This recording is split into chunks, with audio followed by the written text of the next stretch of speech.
વિધાનસભાનું સત્ર ચાલી રહ્યું છે અને આજે અધ્યક્ષે આમ આદમી પાર્ટીના 4 ધારાસભ્યોના હાથમાંથી પ્લે કાર્ડ લઈ લેવા માટે આદેશ કર્યો સાર્જન્ટને, કારણ કે આ પ્લે કાર્ડ બતાવી આમ આદમી પાર્ટીના 4 ધારાસભ્યો માગણી કરી રહ્યા હતા વિધાનસભા લાઈવ કરવામાં આવે તેવી।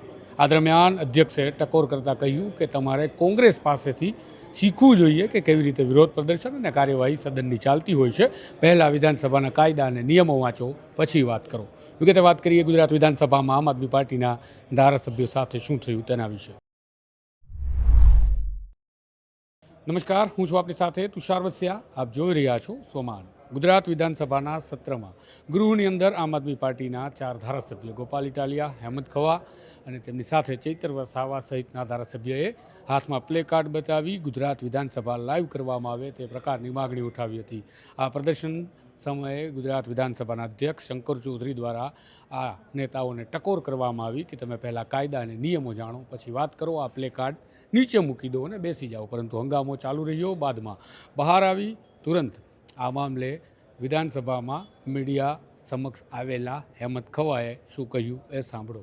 આમ આદમી પાર્ટીના ધારાસભ્યો ચૂંટાઈને ગૃહમાં આવ્યા ત્યારથી સતત અમારી માગણી હતી કે વિધાનસભા લાઈવ કરવામાં આવે।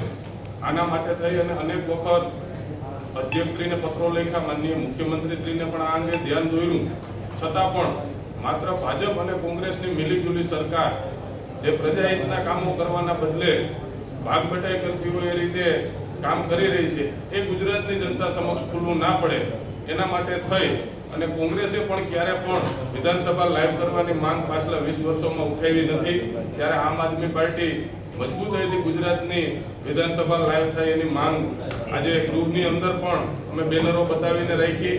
આ દેશની લોકસભા, રાજ્યસભા, સુપ્રીમ કોર્ટ, હાઈકોર્ટમાં અનેક સેન્સિટિવ મુદ્દાઓની પણ ચર્ચા થતી હોય, છતાં પણ એ લાઈવના માધ્યમથી જનતાને બતાવવામાં આવે છે કે ગુજરાતના લોકોનો સંપૂર્ણપણે અધિકાર અને હક છે કે ગુજરાત વિધાનસભાની અંદર જે ઘટનાઓ બની રહી છે, જે વિરોધ પક્ષના ધારાસભ્યો મજબૂતાઈથી ગુજરાતના લોકોનો અવાજ રજૂ કરી રહ્યા છે એ, અને સરકારના નમાલા મંત્રીઓ જે જવાબ દેવાને પણ લાયક નથી, એની તમામ કામગીરી છે એ ગુજરાતની જનતા જોઈ શકે, જેના માટે થઈ અને લાઈવ કરવામાં આવે એવી માંગ આજે આમ આદમી પાર્ટીના ધારાસભ્યો દ્વારા ગૃહમાં ઉઠાવવામાં આવી। તો આ પ્રકારે હેમંત ખવાએ કહ્યું તેમ કે કોંગ્રેસ અત્યાર સુધી બોલતી નહોતી અને જ્યારે અમે વિરોધ કરી રહ્યા છીએ તો અધ્યક્ષ કહી રહ્યા છે કે કોંગ્રેસ પાસેથી શીખો। આમ હવે આ મુદ્દાએ વધારે ને વધારે તૂલ પકડ્યું છે અને ગુજરાત વિધાનસભાને લાઈવ કરી લોકોને જોવા માટે ઉપલબ્ધ કરાવવામાં આવે તેની માગણી આમ આદમી પાર્ટી તેજ બનાવી રહી છે। જોઈએ હવે આ મામલે અધ્યક્ષ શું નિર્ણય કરે છે। નમસ્કાર।